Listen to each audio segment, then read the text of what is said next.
So in Warrior Cats, as I've been reading it, I've noticed a bit of a pattern. I guess that, like, some of our main heroes who have either been redeemed as villains or have sometimes maybe been a villain at one point or, like, have almost been a villain, have kind of, well, they were better as villains, but now, not so much, or I just prefer them to be villains than heroes. So this is just a list of the top 5 that I think would have been better as villains. So, in the 5th place would be Brees Pelt. He was much more menacing and more, I guess, of a threat when he was a villain. I didn't really like him much. I don't really like him now either, but, like, I thought that his kind of crazy revenge plan was kind of interesting, mainly because he didn't really have a plan at all. But now he's just kind of there, and I just thought that he made a better villain than when he was better when he was a villain. The 4th spot would be Tiger Heart Star. I honestly don't really like Tiger Heart. I'll probably make a whole video on him. He's my least favorite Warrior Cat character.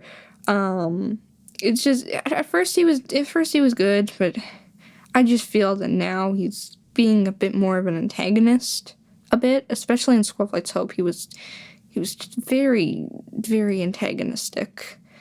But in the Broken Code, I guess he's sort of meant to be more, not, I guess he's meant to kind of, like, redeem himself or something, I guess.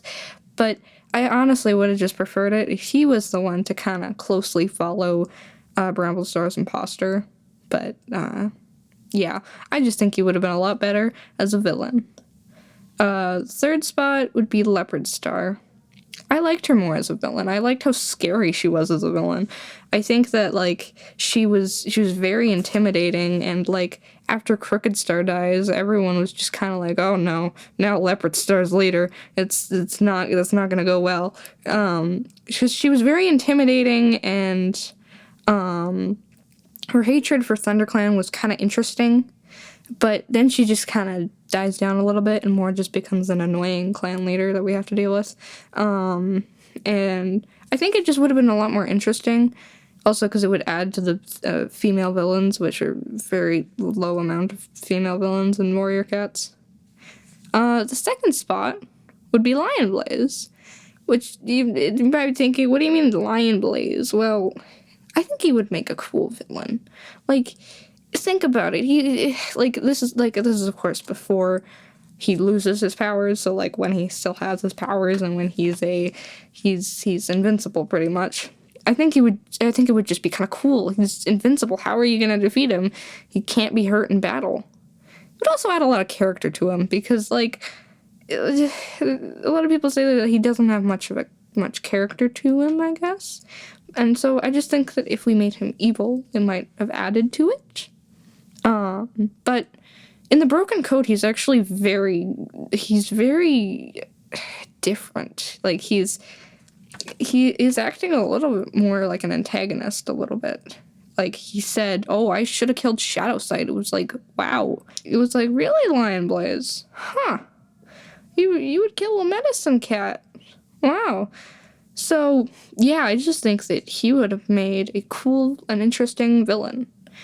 And before I get to the number 1 spot, I think the 6th spot would have been 1 star, because I feel like it was kind of interesting how he went from being friends with ThunderClan to not being friends with ThunderClan, but then they just completely, like, oh, his evil son came to destroy the clans, and now he's like, oh, I'm gonna go sacrifice myself, and you're all gonna forgive me now, even though it was just like, oh, that's just one action you did compared to a whole bunch of other actions you did.